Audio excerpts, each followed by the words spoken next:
দুর্ভাগ্যের বিষয়, মমতা ব্যানার্জি মহাশয় হাউসের মধ্যে যে কথা বলছেন, সেই রাজ্যে দক্ষিণ চব্বিশ পরগনা ডিস্ট্রিক্টের যারা কনসার্ন ডিপার্টমেন্টের অফিসাররা আমাদের বিরোধী বিধায়ক, আমি যেমন একাই আছি দক্ষিণ চব্বিশ পরগনায়, আমার কাজ আটকে দিচ্ছে। প্রয়োজনে আমি মুখ্যমন্ত্রীর কাছে গিয়ে দ্বারস্থ হবো, তাকেই বিষয়টা জানাবো। দেখুন, কবে যাওয়ার ঠিক করেনি আমি এখনো, তবে আপনিও প্রশ্ন করছেন, আমি আজকে খোঁজ নেবো। যদি খোঁজ নিয়ে দেখি মুখ্যমন্ত্রী নবান্নে আছে, আমি আজকেই যাবো, আজকেই যে তাকে আমি জানাবো যে এই সমস্যাগুলো হচ্ছে সমাধান করা দরকার।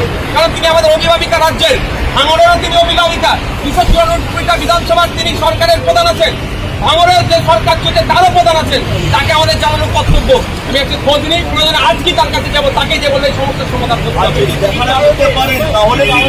দেখুন, ইতিপূর্বে আমি গিয়েছিলাম 2023-এ পঞ্চায়েত নির্বাচনের সময়, সেই সময় তার নাকি মূল্যবান সময় হয়ে ওঠেনি আমাকে দেওয়ার জন্য, আমি সেখান থেকে ফিরে এসেছিলাম।